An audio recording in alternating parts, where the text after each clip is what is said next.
Seja muito bem-vindo ao nosso devocional Palavra Diária e hoje nós vamos falar sobre quando Deus diz não. Esse é um assunto muito delicado e que nenhum de nós gosta de falar porque nós não gostamos de receber não como resposta. Isso para mim ficou muito claro à medida em que, criando meu filho mais velho, consegui perceber a resistência que ele tinha às ordens que eu e a mãe dele dávamos e damos quando são negativas. Há sempre choro, reclamação, murmuração. Existe uma chateação ali que é inevitável, principalmente considerando a idade, a maturidade e tudo mais. E a gente acaba às vezes se estressando, né? Principalmente quando a atitude de ouvir um não evoca a atitude da pirraça ou birra. E os nossos ânimos ficam à flor da pele. Como ele não quer me obedecer? Como assim ele não aceita um não como resposta? E é aí que eu paro para pensar que muitas vezes a minha atitude com Deus é muito semelhante, como uma criança de 2 anos, pequena, às vezes birrenta, que não consegue ouvir um não como resposta. Mas o que a Bíblia fala para a gente sobre isso? Vamos ver lá no texto que o apóstolo Paulo escreveu, na segunda epístola aos Coríntios, no capítulo 12, do versículo 7 ao versículo 9.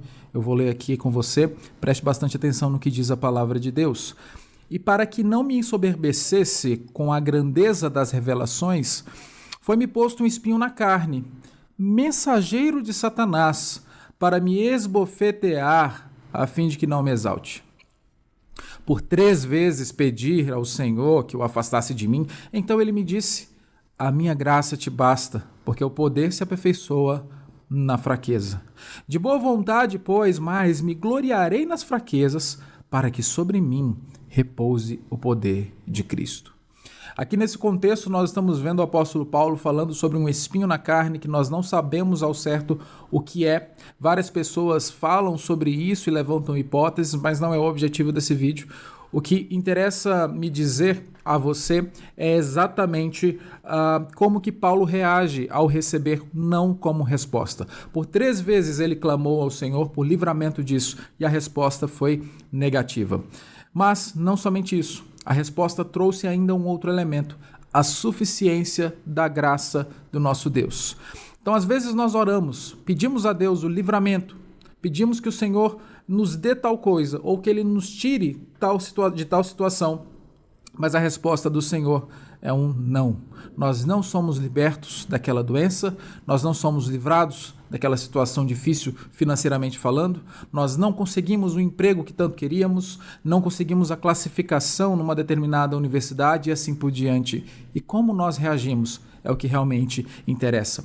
O apóstolo Paulo viveu isso com esse espinho na carne e ele aprendeu a viver contente em toda e qualquer circunstância, como ele mesmo fala em um outro texto. E ele lida bem com isso, porque ele, embora tivesse um não em relação a uma situação, ele tinha a graça de Deus sempre presente na vida dele. Então, o não de Deus, nesse contexto, e também sendo aplicado à nossa vida, revela algo muito maior.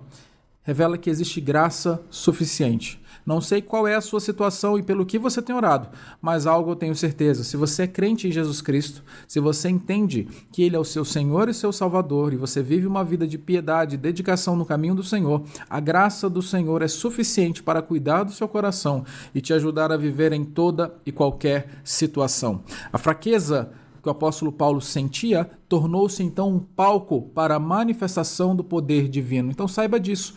É possível que nesse momento de fraqueza, em que você tem pedido a Deus uma libertação para ser livrado disso ou daquilo, Deus está fortalecendo você por meio desse período de sofrimento, desse período de dificuldade. Então tenha certeza disso. Um não de Deus não é necessariamente rejeição, mas pode significar cuidado.